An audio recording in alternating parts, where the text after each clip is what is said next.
एक गांव के बाहरी छोर पर एक घना जंगल था जिसके पास एक छोटी सी बस्ती बसी हुई थी।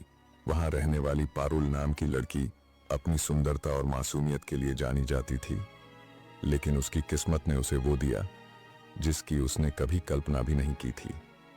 यह कहानी एक ऐसे रिश्ते की है जो इंसान और जानवर के बीच की सीमाओं को लांघता है, जो वफादारी और प्रेम का ऐसा उदाहरण पेश करता है जिसे सुनकर रोंगटे खड़े हो जाएं। पारुल बचपन से ही अपने घर में अकेली थी। उसके माता पिता अब इस दुनिया में नहीं थे और गांव वाले उसे अजीब नजरों से देखते थे।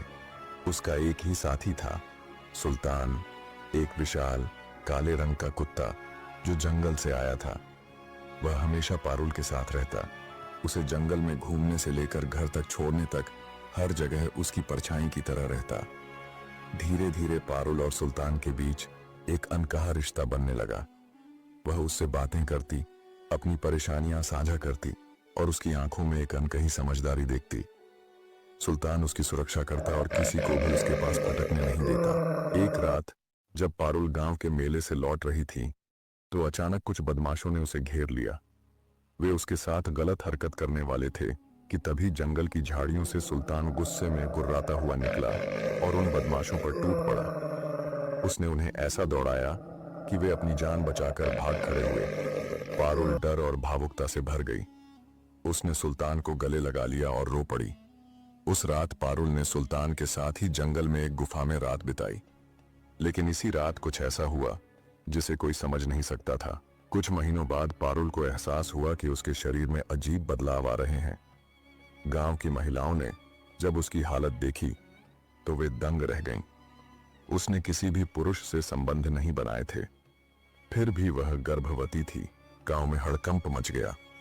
लोग उसे डायन कहने लगे। किसी ने कहा कि यह किसी श्राप का नतीजा है, तो किसी ने इसे जंगल की आत्माओं का खेल बताया।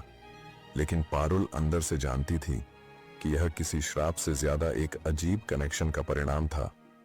उसने विचार किया कि अब वह गांव में नहीं रहेगी और वह अगले दिन सुबह को जंगल की ओर चली गई। अब पारुल गांव छोड़कर जंगल में रहने लगी। जब उसकी प्रसव पीड़ा शुरू हुई तो सुल्तान उसके पास बैठा रहा, जैसे सब समझ रहा हो। और फिर जब बच्चा पैदा हुआ तो सभी हैरान रह गए। वह एक सामान्य इंसान का बच्चा था, लेकिन उसकी आंखें बिल्कुल सुल्तान जैसी गहरी, चमकदार और भेदक थीं। कुछ समय बाद सुल्तान अचानक कराहने लगा और धीरे धीरे उसकी आकृति बदलने लगी। पारुल की आंखों के सामने वह एक खूबसूरत, ताकतवर युवक में बदल गया। वह कोई साधारण कुत्ता नहीं था, बल्कि एक श्रापित योद्धा था जिसे किसी जादूगरनी ने सैकड़ों साल पहले कुत्ते का रूप दे दिया था। सुल्तान ने पारुल को सच बताया कि वह एक राजकुमार था जिसे प्रेम में धोखा मिलने के कारण श्रापित कर दिया गया था। लेकिन पारुल के सच्चे प्रेम और बच्चे के जन्म ने उसके श्राप से मुक्त दिया। लेकिन इस श्राप के टूटने की एक शर्त थी। अगर सुल्तान फिर से इंसान बना तो वह ज्यादा समय तक जीवित नहीं रहेगा। यह जानकर पारुल की आंखों से आंसू बहने लगे और कुछ ही क्षणों में सुल्तान ने पारुल की गोद में अंतिम सांस ली। वह चला गया, लेकिन अपने पीछे एक निशानी छोड़ गया, उनके प्रेम का प्रतीक, उनका बेटा। इधर गांव वालों को जब सच्चाई का पता चला तो उन्होंने पारुल से माफी मांगी, लेकिन पारुल ने किसी से कुछ नहीं कहा। वह अपने बच्चे को लेकर जंगल में चली गई और वहीं रहने लगी। कहा जाता है कि पारुल के बेटे में भी सुल्तान जैसी अद्भुत ताकतें थीं। वह जानवरों से बातें कर सकता था और जंगल का सच्चा रक्षक बना। इस कहानी ने साबित कर दिया कि प्रेम की कोई सीमा नहीं होती। वह हर रूप में आ सकता है, चाहे वह इंसान के रूप में हो या किसी जानवर